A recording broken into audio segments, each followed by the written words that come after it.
খুবই পরিচিত একটি কথা, পাখি তার নিজের ডানার উপরে বিশ্বাস রাখে, ডালের উপরে নয়।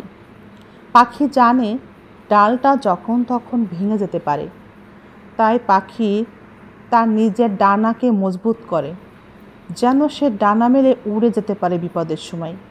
প্রত্যেকটা মেয়ের জীবনেও এই উদাহরণটা লক্ষ্য করা উচিত এবং এভাবেই জীবনকে তৈরি করে নেওয়া উচিত, যেন যখন তখন নিজের পরিবর্তনটা নিজের প্রয়োজনে আনা সম্ভব হয়। বর্তমান সময়ে শুধু ছেলেদের ক্ষেত্রে না, মেয়েদের ক্ষেত্রেও একই কথা শুনতে হয়। যদি একটি মেয়ে শিক্ষিত হওয়ার পরেও চাকরি না করে, সে যে কারণেই হোক, যদি সে চাকরি না করে, নিজের অর্থ নিজের পকেটে ঢুকাতে না পারে উপার্জন করে, তাহলে তাকে মূর্খের কাছেও কথা শুনতে হয়। তাই পাখি যেমন তার নিজের ডানার উপরে বিশ্বাস রাখে, আপনি আপনার নিজের উপরে বিশ্বাস রাখুন, বিশ্বাস তৈরি করুন, তৈরি করতে চেষ্টা করুন, তবেই আপনি ভালো থাকতে পারবেন। আশেপাশে যত আঘাত আপনাকে দিবে, সেটা সইবার ক্ষমতাও আপনার তৈরি হবে। পছন্দের মানুষটি, ভালোবাসার মানুষটি অথবা যেখান থেকেই আপনাকে বারবার আঘাত করা হোক না কেন, সেই সম্পর্ক কখনোই আর নিজে থেকে রিপেয়ার করতে যাবেন না, চেষ্টাও করবেন না। যে ব্যক্তি আপনাকে সম্মান করে না, অবহেলা করে, ভালোবাসে না, আপনাকে সময় দেয় না, ব্যস্ততার অজুহাত দেখায়, যে মানুষগুলো আপনাকে অসম্মান করে, অমূল্যায়ন করে, অমর্যাদা করে, সেই মানুষগুলোর কাছ থেকে, সেই স্থান থেকে দূরে সরে থাকতে হয়। কিছুদিনের জন্যে দূরে সরে থেকেই দেখুন না কি রিয়াকশানটা তৈরি হয়। বাচ্চা আছে, তাহলে কি করব? তবে চুপ থাকবেন, ধৈর্য ধরবেন, সৃষ্টিকর্তাকে ডাকবেন। তার দেওয়া আঘাতগুলো, তার দেওয়া কষ্টগুলো হয়তোবা বুকের মধ্যে কাটার মতো বিদ্ধে থাকে, তবু তার চলাফেরা, তার কার্যকলাপে রাগ না হয়ে ধৈর্য ধরবেন এবং হাতের মুঠোটা ছেড়ে দিবেন। কোনো দাবি রাখবেন না, কোনো কৈফিয়ত চাইবেন না। আপনাকে যে মানুষটা কষ্ট দেয়, আপনার কথা শুনে না, তাকে একেবারে মুক্ত করে, স্বাধীন করে রাখুন। তার কাছে কোনো কৈফিয়ত চাইবেন না, কোনো দাবিও রাখবেন না, একেবারে মুক্ত করে ছেড়ে দিন। দেখবেন মানুষটির এই মুক্ত জীবন আর ভালো লাগবে না।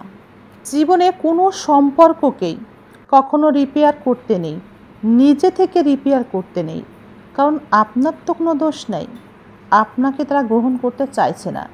তাই যদি সম্পর্ক রিপেয়ার করতেই হয়, এই দায়িত্ব আপনার না, এই দায়িত্ব তাদের, যারা এমন একটা পরিবেশ তৈরি করে আপনার সাথে সম্পর্কের মধ্যে দূরত্ব বাড়িয়ে দিয়েছে, আপনার মন ভেঙে দিয়েছে, সম্পর্কের উপর থেকে বিশ্বাস, আস্থা নষ্ট করে দিয়েছে।